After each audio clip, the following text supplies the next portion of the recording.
How is it going, guys? Welcome back. In this episode of the series we focus on the mesmers. There is an English word which summarizes this profession quite well: mesmerize. In other words, hypnotize, control or capture the complete attention of someone. And honestly, this is what mesmers do in this game. They can manipulate their enemies, can slow them down, can make attacks miss with hexes, they can interrupt coasters, they can steal or disable enemy skills, and in the meanwhile they deal a lot of damage. Their unique attribute is key in their success. Fast casting is probably one if not the most overpowered attributes in the game. Not just increases the Mesmer's casting speed but also decreases the recharge time of Mesmer spells by 3% for each rank. So the more and more points you invest into this, the faster and faster your Mesmer skills recharge and cost. If this would be not enough, there is domination magic, which is like pure DPS. Then they have illusion magic with a lot of snares to slow down fools or skills which trigger on attacks. And their fourth attribute is inspiration magic, which is full of interrupt, stances, energy gain or drain skills.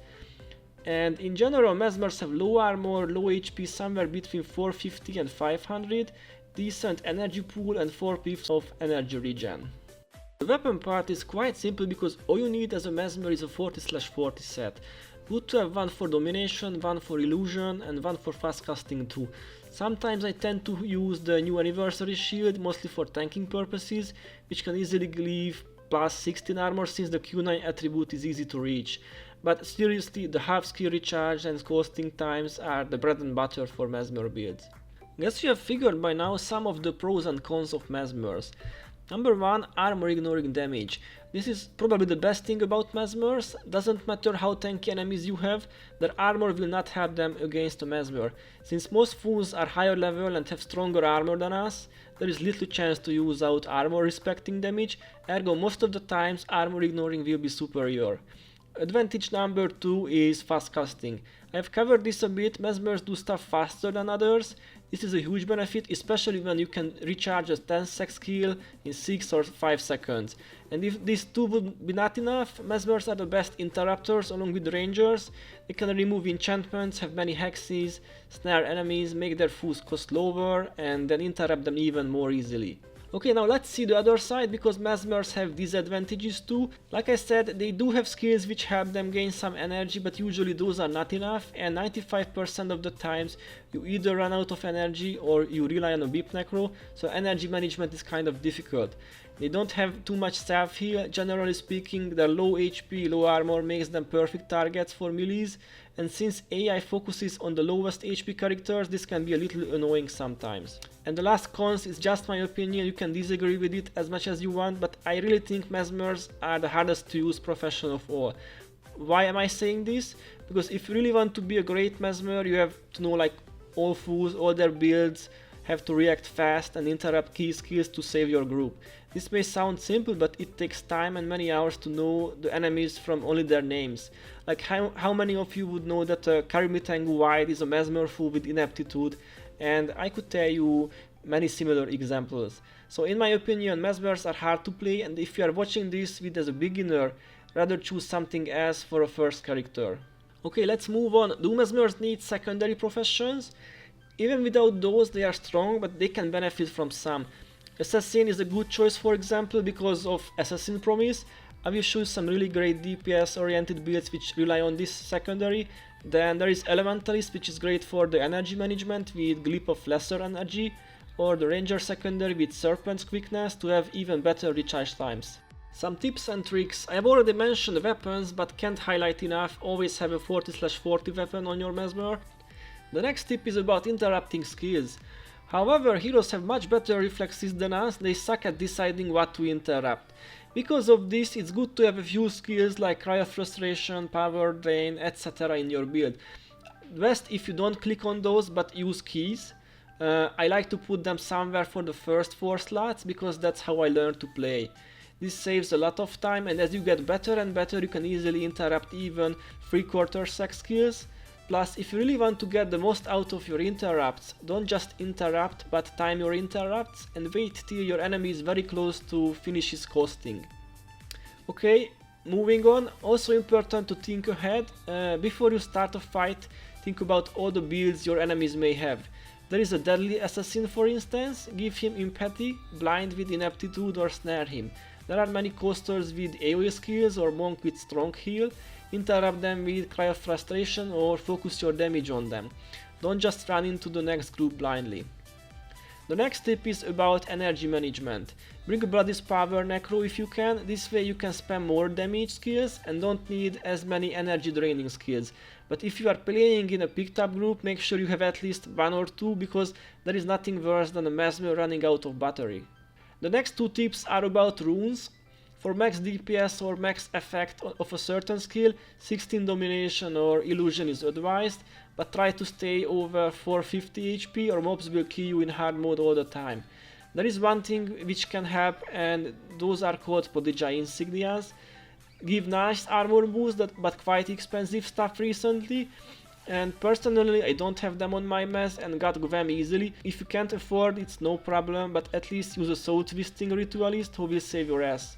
Plus, if you have to choose between HP or energy for your Mesmer, rather choose HP, since the Beep Necro will take care of your energy. And one more tip, regardless of your build, always invest some points into fast casting for faster casting and recharge times.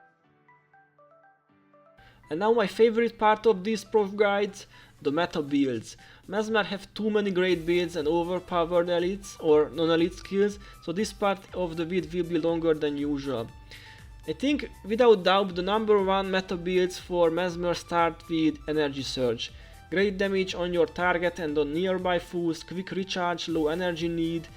E-Surge is perfect for almost every situation. And at 16 domination magic you can be the best damage dealer in your party.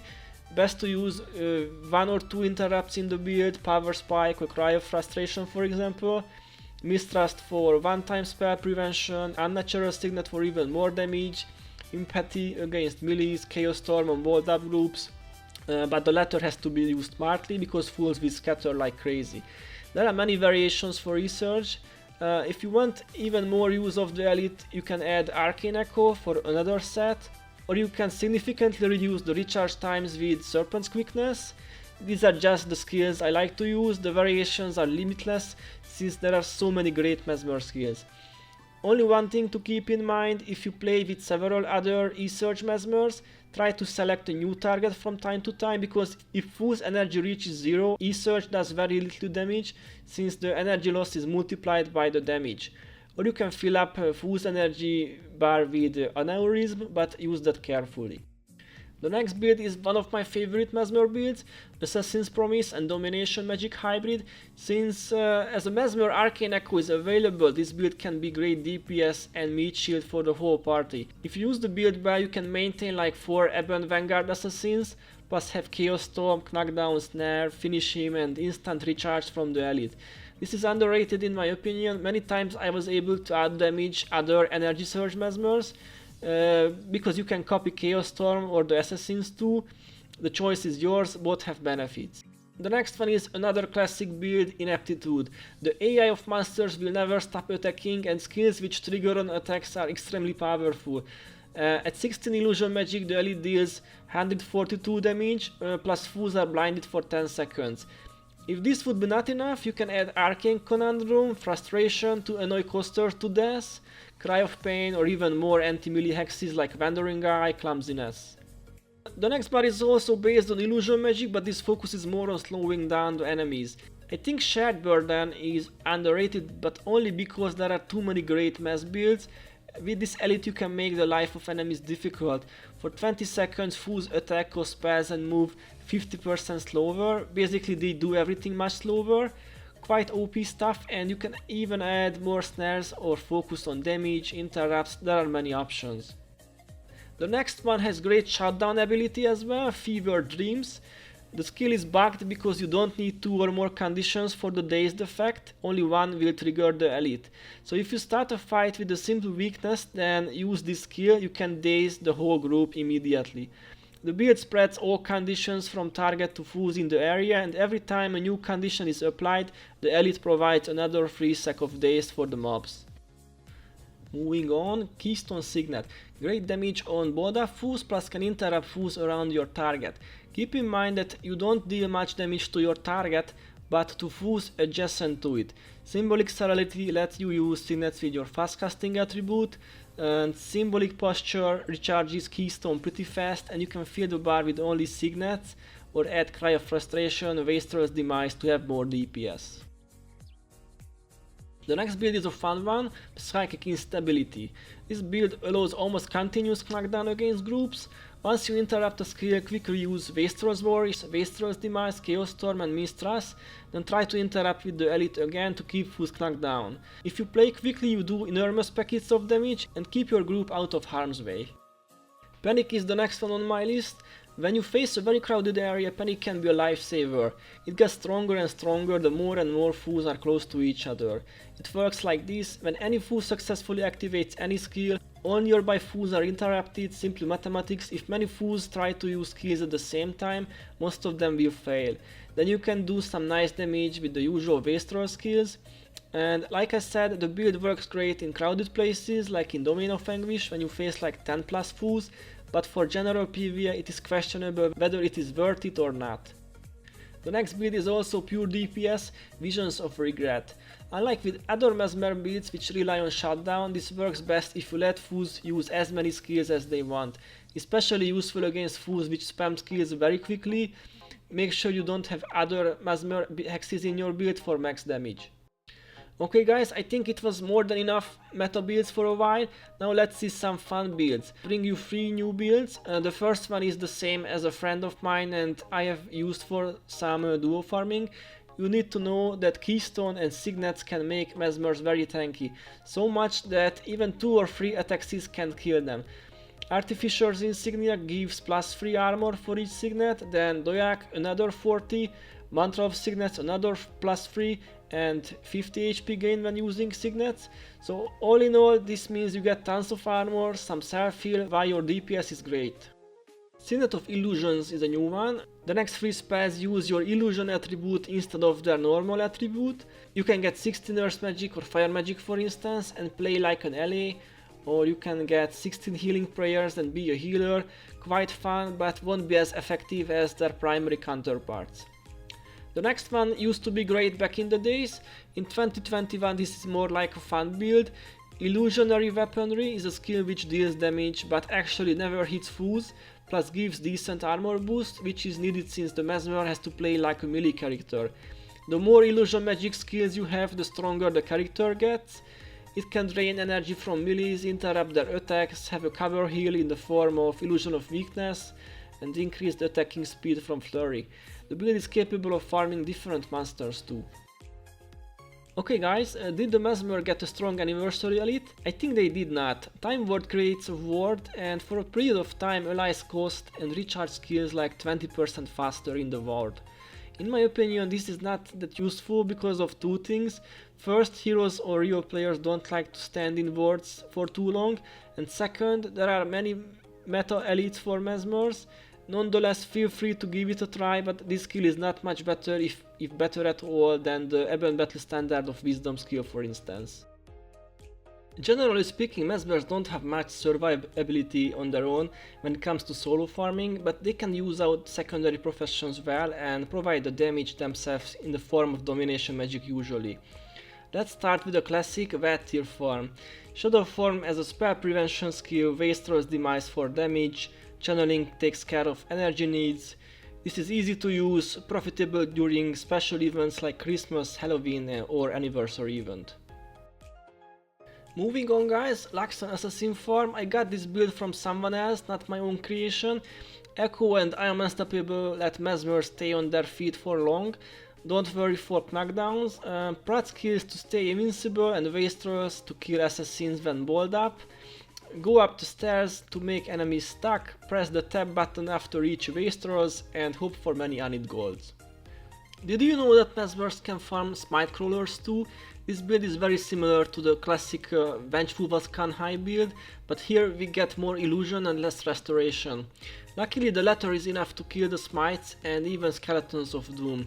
Take heroes to clear the first part and then flag them away. Another Ecto farm build, this is my own creation, works well at Chaos Planes. The trick is to don't use any enchantments against the banished Dream Riders and kill them with Wastrels. After that you can use all the skills, maintain Mantra of Reserve and the plot skills, and kill Mind Blades using Waster's Worry, Cry of Pain and Waster's Demise. And for last, a Domain of Anguish farm. This is a good way to obtain some Stygian gemstones and Lightbringer points too. Pick up the quest Ogre of Ooze, go to the glitch point and kill them with Wastrels. We can farm the first 4 or 5 waves of the quest. And now the speed clearing part. You could ask me, are Mesmers used in speed clears? Yes, quite often. Typically Mesmers have high importance in speed clears, can play in DOA, Underworld, Deep, Argos, etc. mostly as a spiker. In DOA they have a domination magic bar, either Energy Surge or Visions of Regret, since these two skills do big damage on board up groups. While in the Underworld they rely on Liza's Aura and spam Wastrel's Demise, Wastrel's Worry, and in the Deep and at Argos people use Energy Surge Mesmers again. So guys, I think after seeing all these builds and all the possible ways to shut down or control an enemy, we can say the Mesmers are a true meta profession. Their DPS is one of the best, they can solo farm, they are a great choice for people who want to get into speed clears. But like I said, if you are a beginner, there might be an easier to understand class than Mesmers, but if you feel like giving it a try, go for it, but give it time. This was my 5th guide anyway, in the series. LA, SR, Ritu, Para and Dervish left. I hope you enjoyed this one. You know, subs or likes are always welcomed, or you can become a member, and as always, thanks for watching and see you next time.